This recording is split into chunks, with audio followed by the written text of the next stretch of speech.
and you're good to go. Awesome, thank you. Welcome everybody to our third course in the Summit program entitled Listing Presentations You Are Prepared For. Today we're going to go into a session where we're going to look at a survey that was conducted by sellers and some valuable information that came out of that survey from NAR. We're also going to look at some questions that you can be using to ask a seller before you book the appointment and go to the appointment. Just have it handy, say on your desk or percolating in your mind. We're going to touch upon again setting the appointment with people. We'll go over again the two types of closes, the sharp close and the alternative of choice close to get that appointment booked. I'm going to go through an example of a pre-list package that I used to use. So I'll show you that example. Last week we had the buyer presentation, was such a big hit. So what I've said to Matt, we'll get Matt to get the design department to digitize both this pre-listing package and the listing package. So I had it broken down into two different items. And so we'll go through those quickly. And then we'll finish off today with an example of what I used to use for my fees in listing a property. So I essentially gave a choice for sellers to choose a different package based upon the services that I was going to be willing to prepare to give them. So without further ado, we'll go into the seller survey statistic. This is all found in your book, folks. So we're on page 39 in the workbook.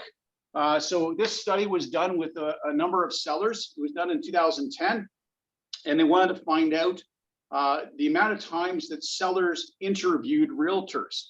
So 66% of all sellers contacted one realtor to work with, which essentially means that 2/3 of all listing appointments, the first realtor to get in there secures the listing. So very important concept to remember, that you might only have one shot, because if you miss the first shot 2/3, then the likelihood of you securing the listing gets minimized as you go down. 19% of the rest interviewed two realtors, and 15% interviewed three or more realtors. In this survey, 63% of the sellers that they surveyed would definitely use their realtor again or recommend them to others. That's a very low number, actually. So, it may not be the first choice in some of these folks' decision were the right choice. So again, source for this was the National Association of Realtors. What I would impress upon you here is that you want to be the first person essentially to get in the door so that you can secure the listing. And in this market, because things are happening so quickly, listings are still at a bit of a premium. We really would like to be that first person to get in the door. But there is different techniques. Some realtors will say, listen, I want to do a two-step approach, or I want the seller to interview other realtors before they interview me. And all I say about that is there is a risk inherent that if you say that, or you allow another realtor get in there before you do, and that realtor comes fully prepared, they're one of the, say, 15, 20,000 very active realtors in our board, you stand a chance of 66% losing that opportunity to come in and present your case for that listing. So, I always wanted to be in first, because I was looking to walk out of that listing presentation with the listing signed, and would always say to my seller, hey, listen, if you're worried about canceling the appointment with the other realtor or realtors you've booked appointments for, let me take that burden away from you. Let me actually get those names, and I'll reach out to them for you and break the news that we've gone to market and you've selected myself. And those calls, they're tough calls to make, but at least it takes the pressure off the seller for having to make that, because a lot of genuinely honest people get worried about those types of things because they're honest, genuine people. Next slide would be our next issue, would be our initial point of contact. So in our workbook, we've got a couple of pages worth of questions that we can be using while we're interviewing over the phone the seller before we actually get in there. So what I said here, seller rapport building and motivation questionnaire, put the seller at ease, be friendly and smile while you are talking. And when I say that, it's kind of odd because we're on the phone, right?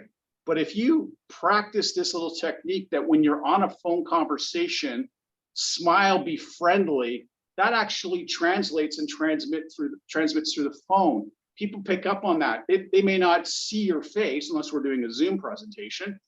They may not see your face, but they're going to feel the warmth through the phone. And that's because you're actually doing the smiling and being friendly. And it naturally puts that seller at ease. These are just some quick high-level examples of a seller questions that I'd be asking. One, how did you hear about me?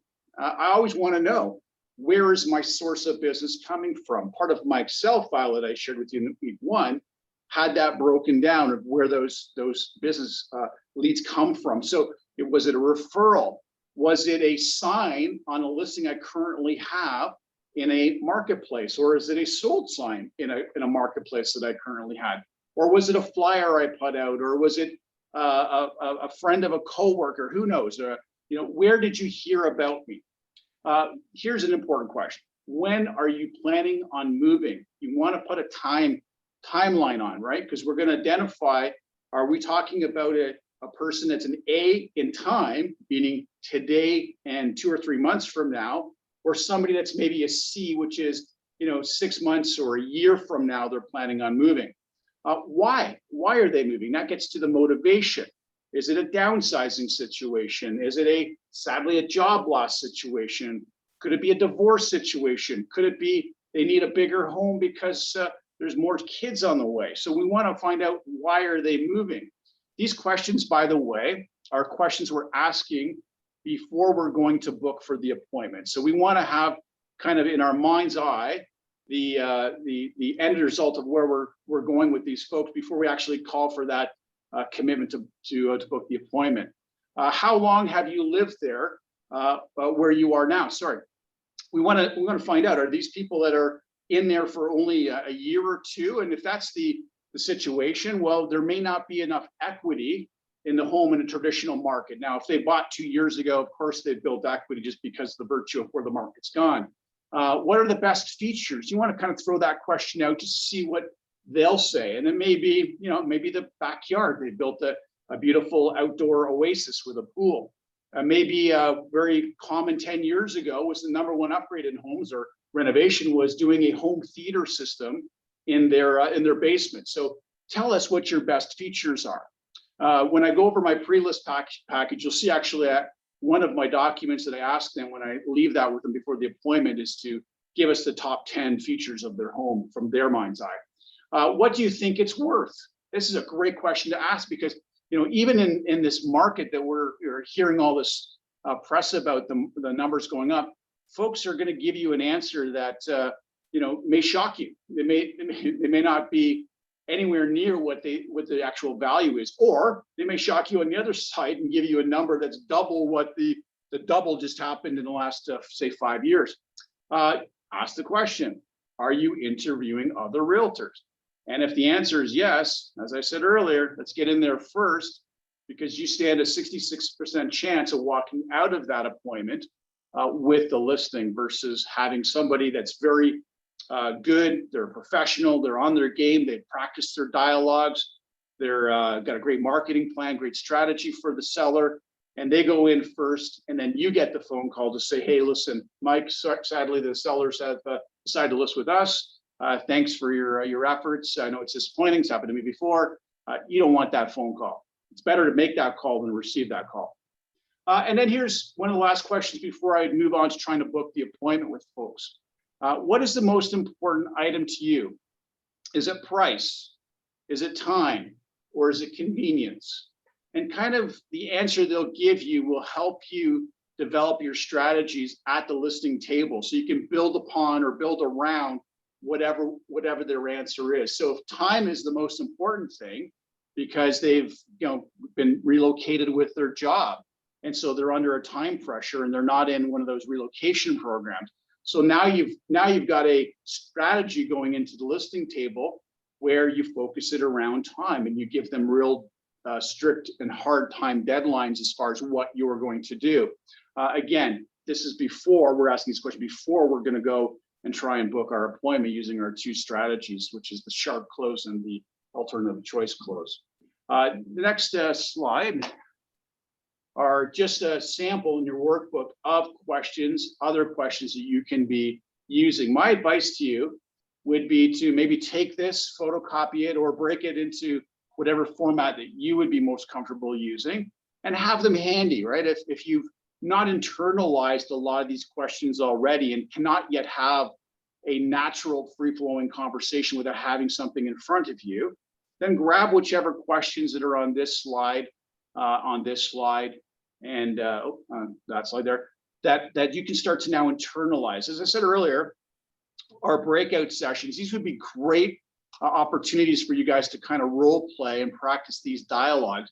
And if you make mistakes in the rooms that we've created, who cares, right? We're not being interviewed. We're not talking to an actual live client or customer or prospect. We're just talking amongst friends. And the best way to learn is to practice and to do this type of work. And this is what athletes do. This is what people that are actors do. Let me get that up there.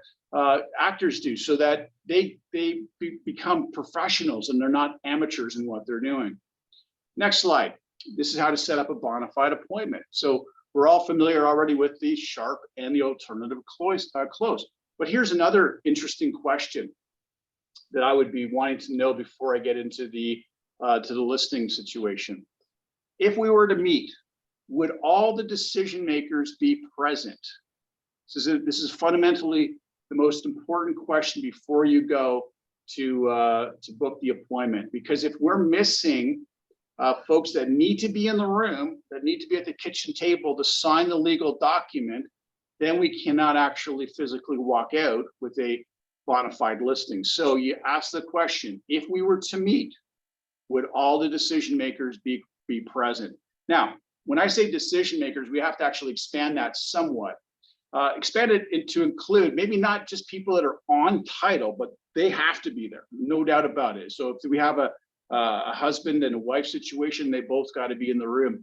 But sometimes there's other decision makers that are there, mom and dad, because mom and dad may be part of the bank that helped them get into that house. Or, oddly, could be the kids, right? The kids have very big influences on these decisions. There's been times in my career where children actually helped mom and dad make those decisions and made my job easier, right? When you enlist the child as your kind of assistant. And I tell this funny story sometimes to my realtors. One of the first deals I ever made back in '92 was to a young family called the Penfolds. And one of the last deals I ever did as a realtor was with the Penfolds. And in between, I had sold 6 or 7 properties with them as they grew their family. And at 92, I was dealing with them when they had one child. He was about a 4-year-old guy. I enlisted him as my assistant. I put a little certificate together with him when he was 4 years old and had my broker sign it, all kind of cute stuff, had it framed and gave it to him. When I did that last deal with them in 2006, he was now a university student. This is 20 odd years later, almost, or 15 years later. He came back when I listed that property, and he had that frame still saved as a 20 odd year old kid, which just blew me away. So, decision makers could be the kids. Bring them on board. Have them at the table. When you're doing measurements, this is a little trick I used to use. I used to use the tape measure. I had one of those laser ones, but I was always tangible. Put it in my hand and use a tape measure. Have the kids help you do that. It's the coolest thing. And believe you me, they're the ones, like when they want a toy from Toys R Us or from one of these toy places, they nag mom and dad until they get it. When you hire them as your assistant, they're going to nag mom and dad to make sure that they use you and nobody else but you. Next, what if we were able to agree on all your concerns and satisfy all your needs? Would you okay the paperwork to allow us to market your home? So you want to make sure that there's going to be no other, obstacles or delay tactics there. Had they not revealed there was maybe another realtor lurking in the trees, this might actually trigger that answer back. So what if we were able to agree on all your concerns at our appointment and satisfy all your needs? Would you okay the paperwork to allow us to market your home for sale? This is before we're actually trying to book the appointment, right? We're just trying to see, would there be something else there that could prevent them from doing that? Next question, would you be able to gather and have ready any documents that could help in the sale?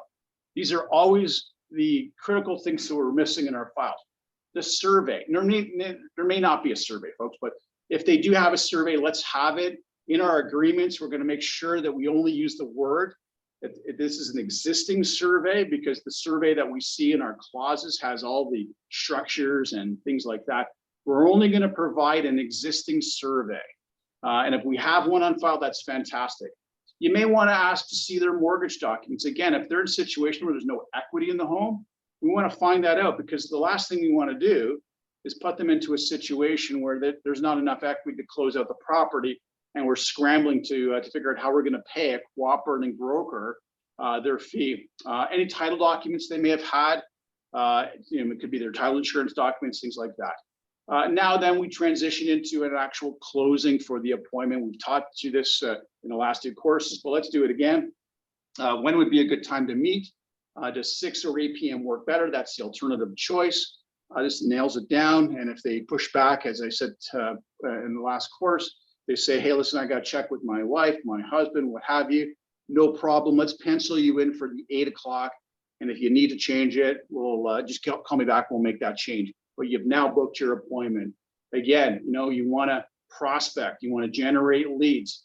You want to book the appointment. And number 3, you want to close on a contract. Those are the 3 big things that we're doing.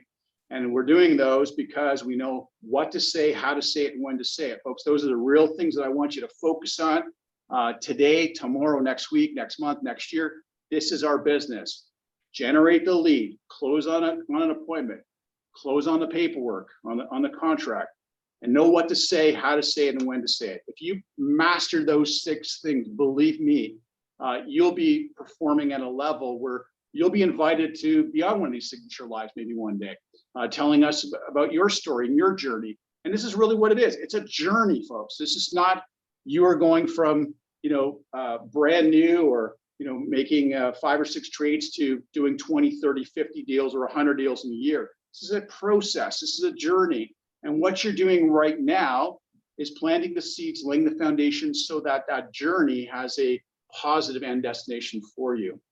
Our next slide. 1 meeting versus multiple appointments. Kind of briefly touched on that. Your goal should always be to obtain the listing on the first meeting. Why? Because 66% of all sellers choose the first realtor that they meet as their realtor. Be prepared and ready with all your facts, figures, and legal documents that you're able to proceed. If your interview for your listing is maybe 2 hours long, my advice for you would be to spend probably between 6 to 8 hours preparing for that 2-hour appointment. So what does that look like? 3 to 4 times the amount of practice for the actual event that you're holding. So if it's 2 hours, make sure you're doing 6 to 8 hours of prep work. And maybe it's partnering up with a friend in our office and practicing some dialogues, or phone your phone. If you're afraid to dialogue with somebody in the office, pick up your phone, call your phone, and leave yourself a message with some dialogues. It's a great little technique. Play it back. You may be surprised in what you sound like. You may think, hey, I better change what I'm doing. I'm not convincing myself. So it's a good way to practice. Seller's market, which is what we're in right now, generally requires only 1 meeting. So folks, if you can get in the front door, the likelihood is you're getting the listing, you're walking out with it. In a buyer's market, it generally requires multiple appointments because the sellers are unsure of the marketplace, and there's fewer buyers out there, so they want to make sure that the strategy that's being employed and all the services that you're going to deploy are at a top level. The more volatility in the market also requires more appointments. Now, we could argue that there is some volatility right now because there's not enough listings, but the fact is, get in there first, get the contract signed, and with a listing, the likelihood is you're going to get paid, right? Which is one of those elements that forms, I would say, every one of us on this call, part of our whys, why we're in the business, is to generate an income. Our next is preparing for the listing presentation. So prepare a pre-listing package and deliver it to the seller's residence. You can drop it off or use a courier service delivery. It's best to drop off that way. You can drive the neighborhood and inspect active listings. So that's what I used to do. I used to prepare a pre-listing package. This is an example of one right here. And as I said earlier, we'll digitize this for you guys. And it's not a huge document, you know, but it's something that we're going to drop into their mailbox. In fact, we don't want to even see the seller. So it was my mission to get in and out without them seeing me, that they could, you know, pick up their mail, or when they get home from work, be able to pull this out of the mailbox and go, oh, great, this is what Mike said he was going to drop off. And it's basically a very high level, you know, generic or generalized document that goes through some of the things that we're going to do. And we will digitize this for you. You know, it's probably like 10, 12 pages long, but finalizes on, which is the cool document, the 10 favorite things of their home. And so while I'm on the conversation with them, trying to book that appointment, this is what I wanted to share with them. Say, listen, I'm going to drop that pre-listing package off, and to help us better market your property, position it in the marketplace, one of the things I'd like you to do for a little bit of homework is just tell us what your 10 most favorite things are about the house, because truly they know what those things are as the seller, as the buyer of that house when they bought it. I add in a few things like working with a realtor. I actually put in a copy of a listing agreement. Now I've added a real one here. My advice would be just to print one out. Don't go with the carbonless ones. So you leave that stuff in their hands so that they actually have a copy of it before you show up. Again, it's giving you some credibility. It's sharing what we do. It's not hitting a document for them to sign at the kitchen table, because you're probably thinking, well, how do I get them to sign that first and one and only appointment? Well, it's by setting them up with giving them the information before you actually show up. When people are provided with that kind of content, they're not as nervous about signing it because you've already given it to them. So part of your conversation was, when I'm dropping this pre-listing package, I'm going to include a copy of a listing agreement. I advise you to go through that, have a read of that. And if you have any questions when I show up for our appointment, you can definitely ask me that. We'll go through that, and hopefully I'll be able to answer any concerns you may have. But by the very mere nature of you giving it to them and the fact of having that for them, it's a very powerful tool. Then you prepare your comparative market analysis. That includes current active sales, sold properties, go back for the last 6 or 12 months, and then expired listings. So what I've seen as a trend lately, and I say lately, last call it 5, 6, 7 years, is people are omitting using the expired listings as part of their CMAs. My advice, folks, is to use the expired listings in your CMAs, particularly if there is a brokerage or a realtor that is very active in the area, but may not have as much success as we perceive them to have, and a lot of their listings will expire. And I won't name any names of companies, but there's lots of them out there that do a lot of listings. Quite frankly, anybody can list a property, folks, but not everybody can sell one, even in this market, even in this environment. So we want to look at those expired listings. The most important time, though, would be probably the last 2 or 3 months of sales. If you can get something that's 2 or 3 months, that's your best analysis property to use as your analysis or comparable. You want to show what's the active sales as well, because of course that's your competition. You know, the buyer has option A, option B in a balanced type of market. And in today's market, they typically don't have option A, option B, or option C. I've thrown this quote in, I mentioned to you last week. He who is prepared has his battle half fought. That's from Miguel de Cervantes. Folks, this is something that I can't impress upon you enough. Prepare, prepare, prepare. This is going to avoid a lot of the challenges that you're going to face while you're in the moment at a listing presentation at the kitchen table, dining room table, or wherever you decide to host it. Prepare, prepare, prepare. The listing presentation, by the way, this is mine. Everybody got a copy of this. This is a much bigger document. As I said before, we will digitize a copy of this. This actually happens to be a fairly recent one. Where I listed my wife's best friend's parents' property. I don't sell real estate anymore, folks, but on the odd occasion where it's very close family or friends, I will help out. This actually was one that I did a few years back, about 3 or 4 years ago. And I basically put this thing together as I would have done 15 years ago as a full-blown realtor. And so you've got all kinds of great data that I created from listing package. And then this is where my bread and butter, folks, was when I did listings, was in statistics and the data part. And we as a company, thankfully, are one of the best at providing that content and information to you. When I do my meetings, my live ones, and we get back into that routine, once a month, I go into a deep dive on the market here at the West. And a lot of that content, then Chris will use that and Jeff will use that in for the Don Mills folks. But this is the kind of data that I'll put together for a seller, because I really want them to understand the current demographics. So I pull stuff from Trev, of course. For those of us that are dual members, we can pull data, of course, from the Ipsos boards as well. So from RAB or Omtreb or RAB or any of these other brokerages. And so you really want to convey upon the seller what's actually happening. And a lot of people are visual, so they like to see charts. So this one's going back to 2017, a chart. Again, the numbers that, if you were in the business back in those days, you remember the I called the Cape Canaveral liftoff. Well, folks, we've got another one this year.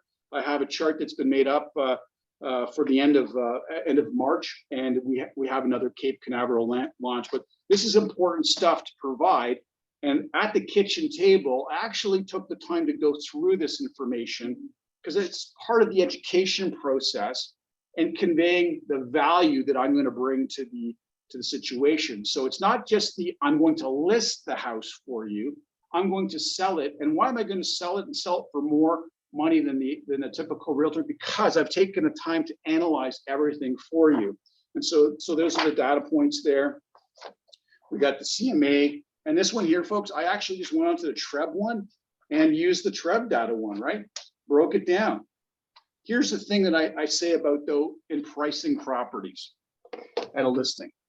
There's a science to it, but in this market right now, there's really not a science to it. It's more of a strategy.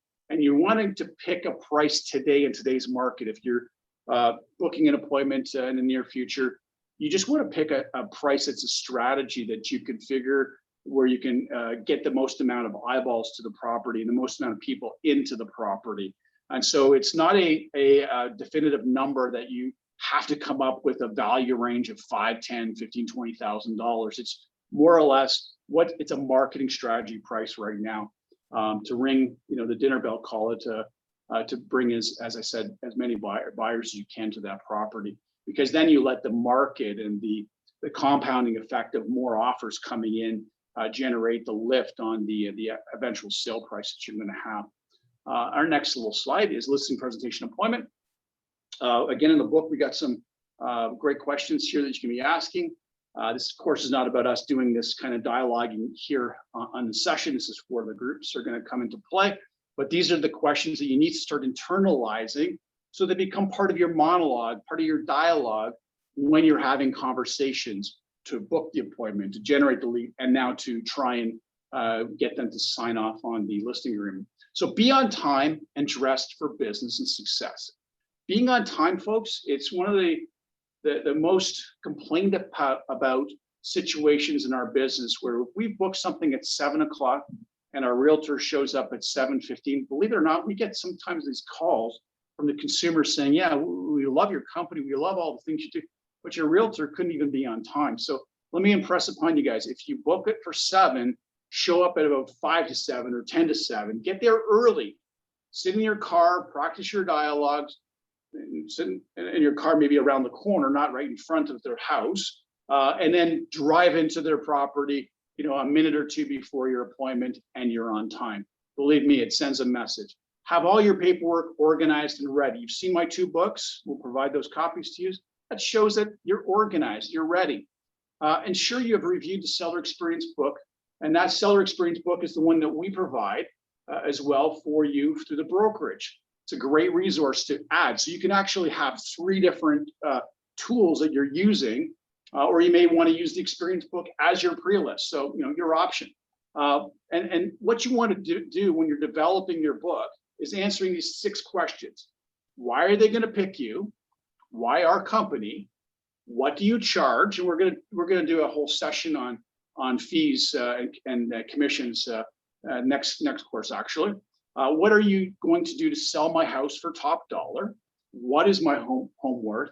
And what is the market like? So these are the 6 big questions, the big 6 for consumers. There's others that will play in and have a bearing and factor, but these are really the big 6. Why you? Why your company? What do you charge? What are you going to do to sell my house for top dollar? What is it worth? And what is the market like? If you can perfect and master these 6 types of questions in that conversation with the seller at the kitchen table, believe me, you're going to be part of the 66% that get that listing signed, and you walk out the door with a paycheck essentially. Listing appointment. Are you ready? This is how I looked at it and how I advise you to look at this listing presentation, because we really want you to become listing realtors, right? It's cool to work with buyers, and that was our course last week, but it's more important to become listing realtors. I look at a listing like I would a retail environment as being the inventory that's on their shelf. So you wouldn't go to a grocery store if it didn't have inventory for you to shop with. So if it was missing the bread and the milk and the butter, you probably wouldn't go back to that grocery store. Well, you as the salesperson running your business, us as the brokerage, our inventory is our listing. So this is a very important, 2 hours, hour, 3 hour, whatever that presentation appointment time looks like. Very, very important, because this is what your inventory is. This is what we're shopping, the consumer's shopping for. So are you ready to deliver your Academy Award-winning role? Again, if you look at an actor that's on stage, whether they're on a movie or on a TV show or it's a live performance, think of the countless hours that have gone in for them to memorize and internalize their dialogues and their monologues so that they can deliver it like it's natural, like they're actually that person. If they're doing a Shakespeare play, like they're Macbeth, and you believe they're Macbeth because they've internalized the dialogue that Shakespeare wrote from. So are you at that stage yet? Or have you prepared yourself to win the gold medal? One of my clients in the past was a gold medal Canadian Olympian. Well, the amount of time he practiced to win a gold medal, a hockey player, was 4 to 5 times the amount of time he played. So this is the kind of thing we need you guys to gravitate to. When you look in and hear the stories of realtors that you may want to identify with, that'll be your, the mind's eye realtor that you want to become. Those people, to get to where they are, have done these types of things. This is not something that they just woke up one morning and bang, they reached that pinnacle. We tend to always discount and forget the hard work we've done to get to where we are. And we kind of glance over or gloss over that hard work to say, hey, it was pretty easy, but it wasn't. This is hard work, folks. And I know you guys are up to the challenge. The group we have now is 30 odd people.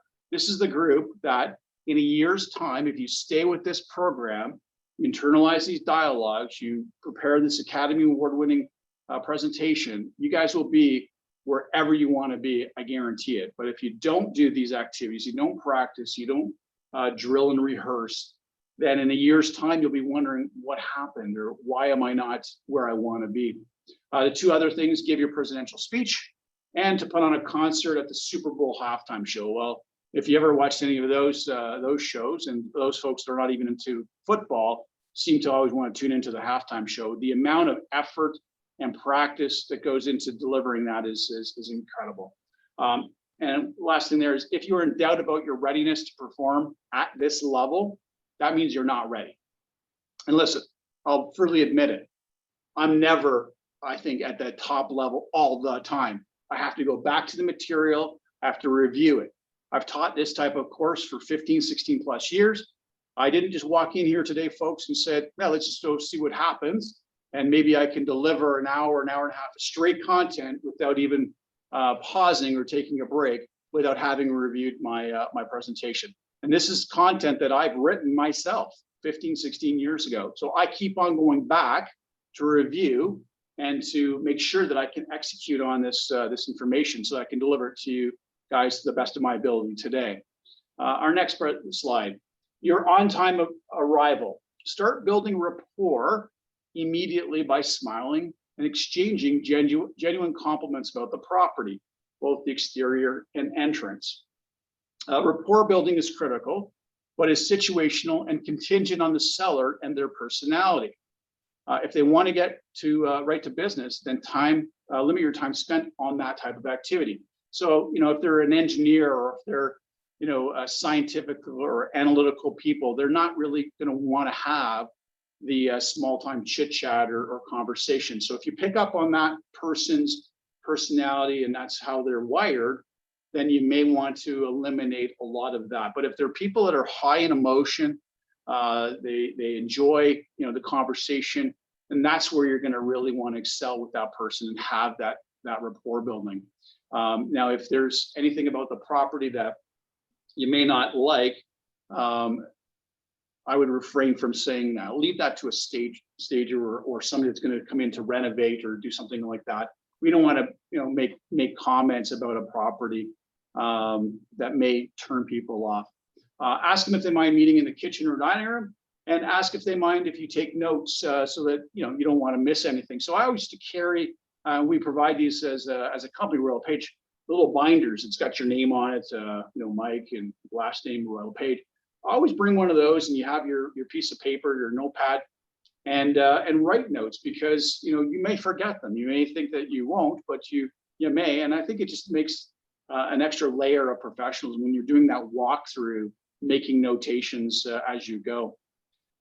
These are some listing presentation scripts. Again, we're not going to go into detail and go through any of these here with you right now. These are your breakout room homework assignments, but they're pretty kind of cool and basic and generic dialogues that you can be using.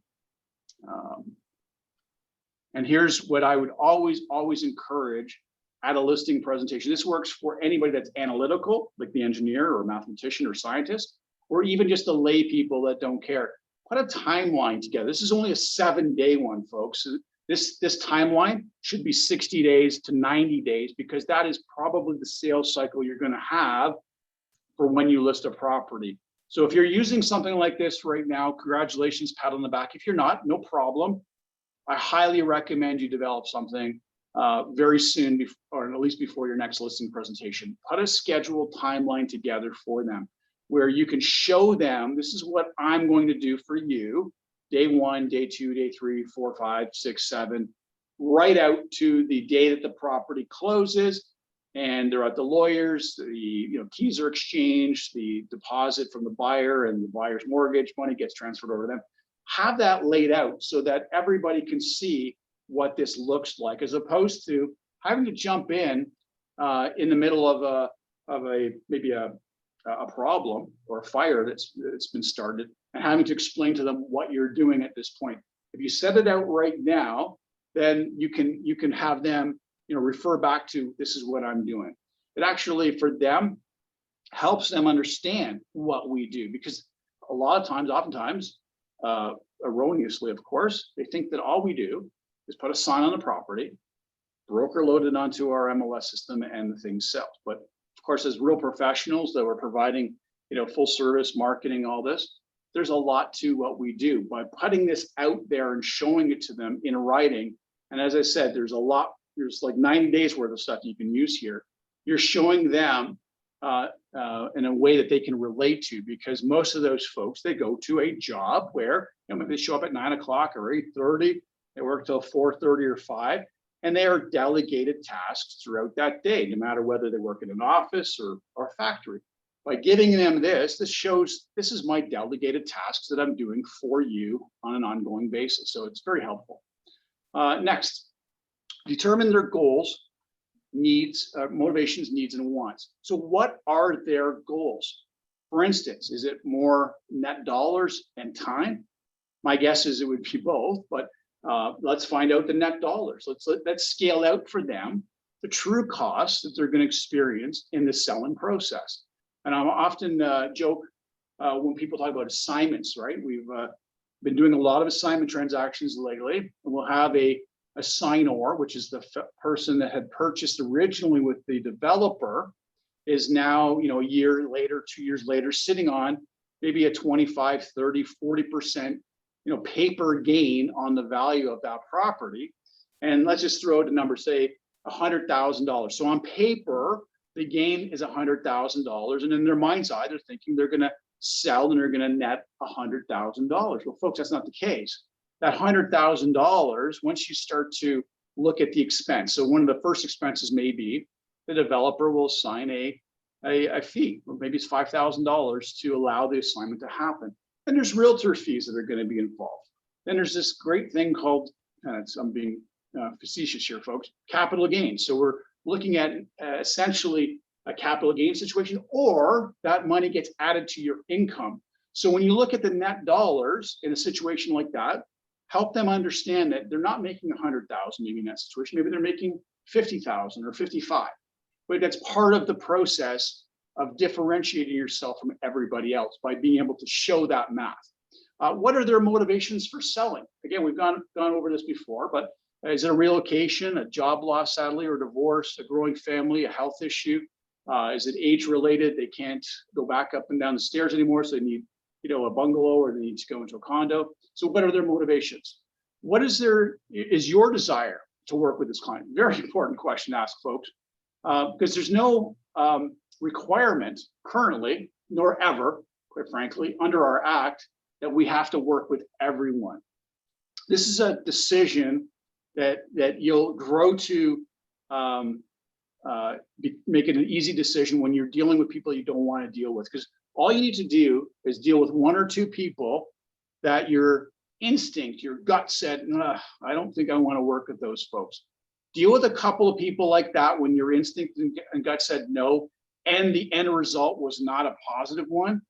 That decision for you to make in the future will be a lot easier. I learned that way all the time. I learned the hard way. I have to have the experience because, Mike can tell me, or John can tell me, or Sally or Mary can tell me, but until I actually experience it for myself, I'm a hard learner that way. And so, I've gone through those situations where the gut said, don't do it. Instinct said, don't do it. I did it, and I learned, and I regretted it. So, you're going to come to that stage in your career as well. Maybe you're there already, good for you, but you'll come to that stage where you might be at the kitchen table and say, this is not worth, the aggravation. I've got 4 or 5 other great clients I'm working with right now that respect me, that love me, that value what I'm providing to them. And this person here, or these folks here, they don't. And all they're going to do is discourage me and prevent me from providing the top level service to the other 4 or 5 people I'm currently working with. So you want to get to that stage where you can, in your mind, fire somebody before you even get hired. Last one, what is their readiness to list? Again, we talked about that timeline. And this is the question. If we agreed on everything, would there be anything you can think of that would hold you back from listing your home tonight? It's a great question. And if there was another realtor, maybe it's a friend that they work with that has a real estate license, but it's not as experienced as you are. And so they brought you in maybe to do all this work so that they could give the listing to their friend. That might, uncover that type of situation where you may not then decide to leave behind the material, right? So I always, in most events, unless this occurred, I left all of my material behind because I was getting the listing signed that first one time through. The property inspection, it's the walk around and the guided tour. So when I would do the tour with the seller, I always ask this question, always. Ask the seller to give you the guided tour if you are a cash buyer. So listen, Mr. Seller, I have the money right here. I'm ready to buy it. Just give me a tour around your house. You're the best person to give that tour right now because you live here. Give it to me as if I was a cash buyer. Let's go. And you got your little workbook, you walk around and you let them sell you the house. It's helpful for you. It's going to be helpful for you when you build out your feature sheets and your marketing, because they're going to point out the things that are the most important to them. So as I said, always, Mr. Seller, Mrs. Seller, would you mind giving me the guided tour of your house as if I was right now a cash buyer, that I was ready to buy your house, but you just got to convince me right now to buy it. So let's go and have a look at your house. Ask them to point out all the features they love. We just discussed that. Part of your pre-list is going to be adding that little form. It's going to ask them to point out the top 10 things they like about that. Provide sincere compliments. As I said earlier, do not say anything negative, even if you are tempted to. Constructive criticism or anything that is negative can be provided later by a professional homestagers. That's what they get paid to do. They get paid to come in and really be critical, looking from a mind's eye of this has got to look like a spa at a very high-end 6-star resort. This is what they're going to try and translate or turn that property into. It's not our job to do that.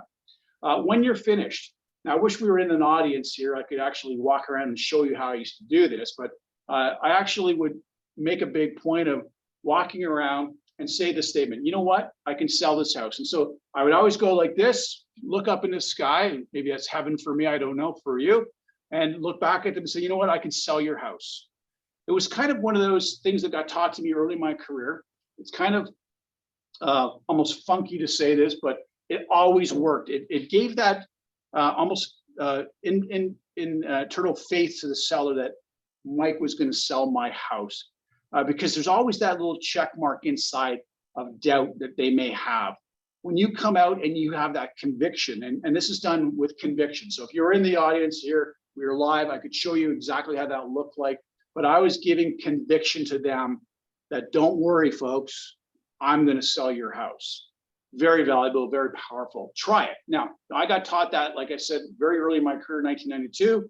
I didn't do what I should have done, which is practice that simple thing, which is, you know what? I can sell your house. It's going to happen, right? Whatever you want to do. The first time I ever did it, I actually, the words that came out of my mouth, believe it or not, were, you know what? I can't sell your house. I actually said I can't sell your house. So it's, you know, a miracle that I survived that experience, but here we are. I can sell your house. Just practice that dialogue in your little groups. It'll be very powerful for you. Your fee, the commission, right? We've changed the word commission. We're using the word fee. This is a course in itself. It's called objection handling. It's going to be the next course that we run. It's one of the reasons your fee, why you're in the business. It's a topic you'll need to negotiate every time you take a listing. Let me say that again. It is a topic you will need to negotiate every time you take a listing. I've never, family included, best friends included, ever not had to talk about the fee. Everybody wants to talk about the fee. If you're not prepared with, let's say, 3 to 5 objection dialogues, justify what your fee is, you are going to be trying to reinvent the wheel every time you go in to do a listing presentation and every time this topic comes up. I always used to delay this conversation on my fee, and we'll talk about it when I teach that course, at the end of the presentation. Never, ever would I ever commit to a fee until the end of the presentation. And why? Because my presentation is full of value. It's all my research. It's what I'm going to do. There's testimonials. There's all these kind of good things. There's my marketing plan, my strategy, my analysis of the market. If I don't get to share that with the consumer, with the seller, then I'm a commodity. Let's go back to that term that I've used so often. You just become a commodity. And all there's comparing you to is 60 other thousand realtors. So you always want to push that to the last part of the presentation so that value can be shared. You know, people maybe on the phone, well, look, what do you charge, Mike? Gee, I don't know. I'd have to see your house before, you know, we commit to that. When would be a good time? Would tonight at 6 o'clock or 8 o'clock work? So it's the gee, I don't know. Remember, I taught you that in the first course. Gee, I don't know. I'd have to see your house before we can make that commitment. When would be a good time? 6 o'clock or 8 o'clock. You always push it off to the very end. What we're going to see in a couple of slides is actually my fee service model plan that I used actively in my business for every presentation.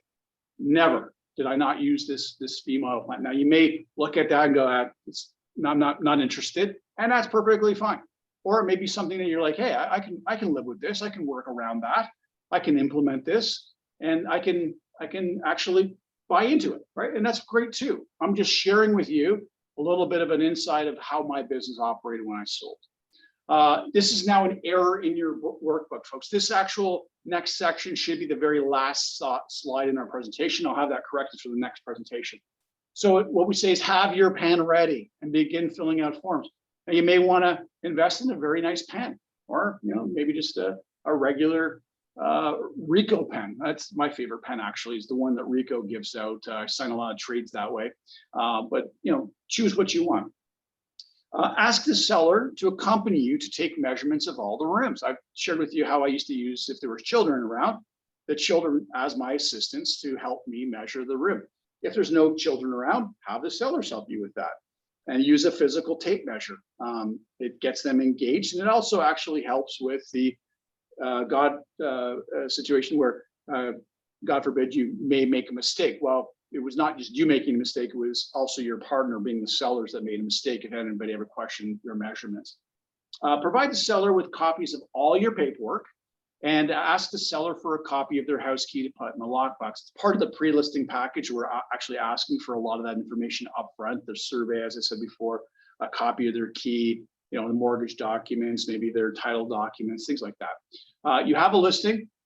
Now service and sell it, following up with them and any prospects that express interest, and with realtors who have shown it. Again, this is the last page. This would be the last slide in our presentation, so it's a little bit early. Next one, your strategy to get the listing at the price you want. So you first need to agree upon the listing price of the property. Now, today's market is a little bit different, right? I mean, as I said earlier, the listing price today is a strategy. It's a marketing plan. It's not a scientific number like it would be in a balanced market, and certainly in a buyer's market.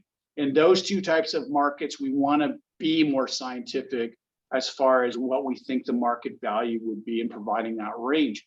A bona fide listing, just the definition of that would be where there's a motivated seller who realistically understands the value of their home in the marketplace. That'd be the balanced and buyer's marketplace. You can explain the risks of overpricing and how they lead to expired listings in that balanced or buyer's market.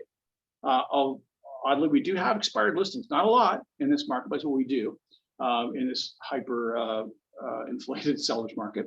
Explain how new listings generate the most activity in the first couple of weeks, and that by overpricing those properties, you're going to miss out on opportunities.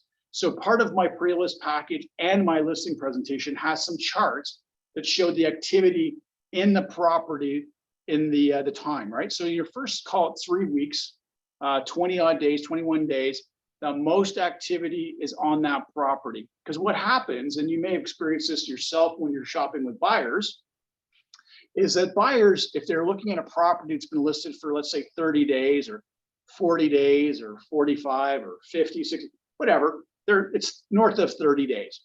They're inevitably going to ask you this question: what's wrong with the property, right? And there may not have been anything wrong with the property. The property may have been amazing. However, it was overpriced. So you don't want to put a buyer into the situation or the mindset in a balanced or buyer's market where they're asking that realtor that question: what's wrong with the house? And as I said, the only thing that may have been wrong was it wasn't priced properly. Explain how buyers comparison shop and will use their property to make buying decisions on other properties. It's the leveraging effect, right? So in a balanced market, buyer's market, they'll say that there's 3 other options available to them. And, we'd love this house. This is our dream home. But if we can't come to terms, then we have option B, C, and D. That's not the case, folks, right now. Remind them that in the end, they do not have to accept an offer as the seller, but it is your job to bring them. The marketplace is always, always right, no matter whether we're in any of the types of markets, sellers, buyers, or balanced. So just allow them to let that sink in. They don't have to accept an offer. So there's some folks that are under the illusion, by the way. I read a big forum post the other day about somebody bringing a firm offer, no conditions, with the exact closing date that was in the listing, and the seller refused it. Well, that buyer's agent wants to now sue, evidently, the seller and the listing brokerage for the fee. Folks, that's not ever the case. Our listing prices don't mean that if they satisfy everything, all the terms, that they have to sell it to somebody. It's just a strategy. Remember that right now. Strategy is what listing price is. Strategy, for sure. Your marketing plan strategy to sell their home. Custom design your own marketing plan for that property. We've gone through the actual days, like the day 1, 7, right up to like the last day, the day of closing. You have multiple sources to use to help to create that. You're going to get some of the stuff that I've used. We'll digitize that for you. Our marketing department has a lot of great stuff. The RealPage intranet has amazing stuff. Your colleagues that you work with, if they're prepared to share or willing to share, see what they're using or what they're doing. There's a lot of resources at the end of the day for you to tap into to get that information. So what should it include? Well, your proactive strategies, your open houses when we're allowed to do them, folks. We talked about that in last week's class. Your just listed flyers, your website, the data distribution portals that you're using. That's through the TREB, right? So your DDF feeds or your IDX feeds, they get to disperse throughout the real estate universe. And so other realtors that may be using cool lead generation tactics or search engine optimization tactics and whatever, they can be actually helping you sell the property, because that's the end result here of getting a listing. Your job in that respect is to sell the property. Whether it's somebody that's doing some creative marketing that helps bring a buyer that you weren't doing, you actually effectively do what you're hired to do, which is sell the property. You can use staging services, photographic virtual tours. Virtual tours and photographs right now, folks, are very, very important, just because a lot of people are not able to get out and look at the home. So in a listing today, I really highly recommend you invest your marketing resources and dollars into a really good photographer and or virtual tour specialist. And in fact, most of them are now the same, one and the same. So you can also look at getting a pre-home inspection and any type of warranty or insurance services. So these used to be big in the past, where you could actually get warranties on some appliances. There's one or two maybe that still exist out there where you can research those. All these should include your timelines and or benchmarks for completing those tasks, as we discussed earlier. Here's the last slide of our presentation.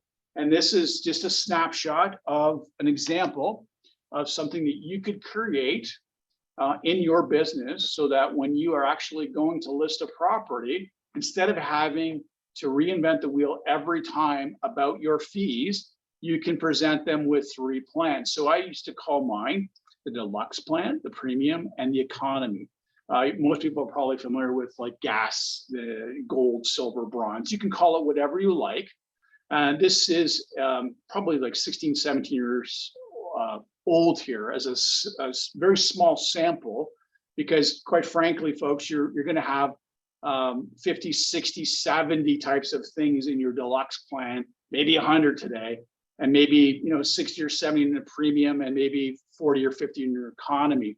But what this does is it provides this choice again. And choice is a big thing. People get to choose what package they want to adopt. So we have a couple of things that are built in here. We have the terms, or the label of what we're going to call one plan versus the others.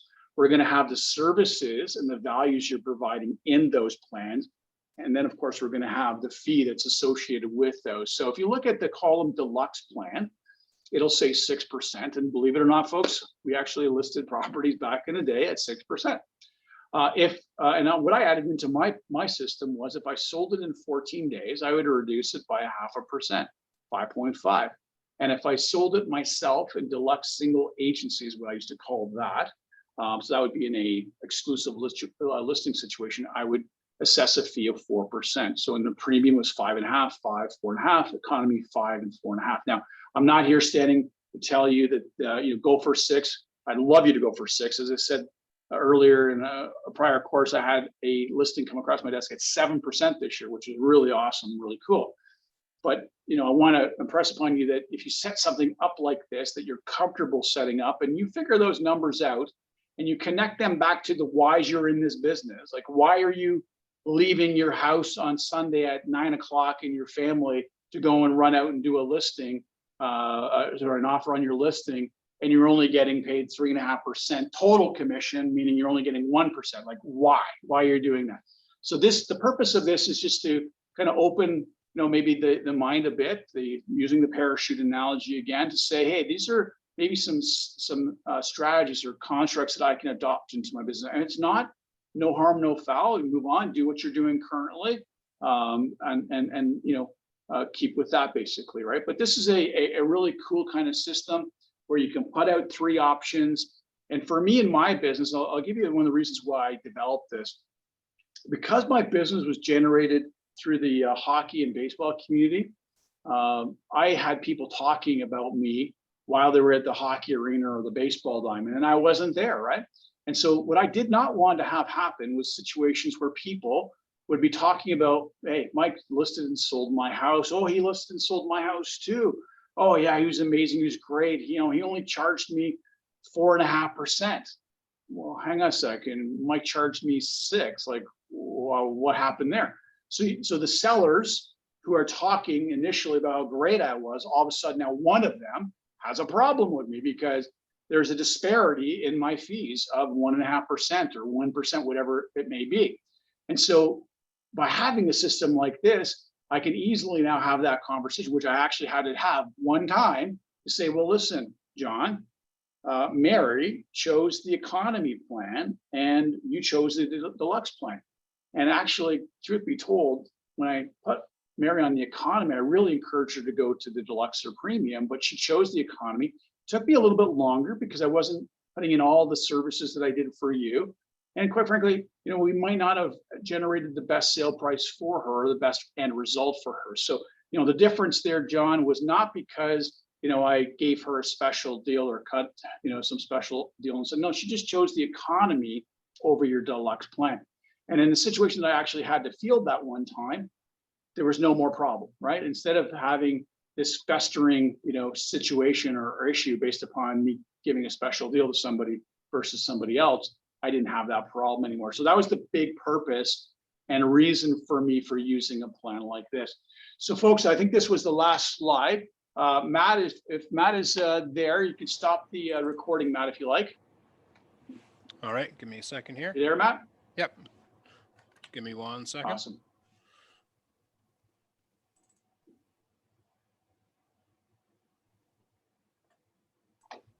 I'm gonna hit stop share.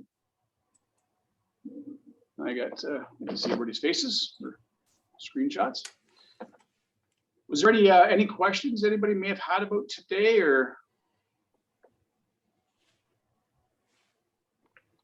Hey, Mike. Yes. In your variable plans here with changing commission rates, did it always include the same and a stable commission rate for the cooperating side? Correct. Okay. Yeah, and so back then it would have been 3% to the cooperating brokerage side. Now it's 2.5%. So I just gave a snapshot of something that I actually had used back, 15, 16 years ago. But that was the total. That's right. That's the total fee that you're seeing there, which would represent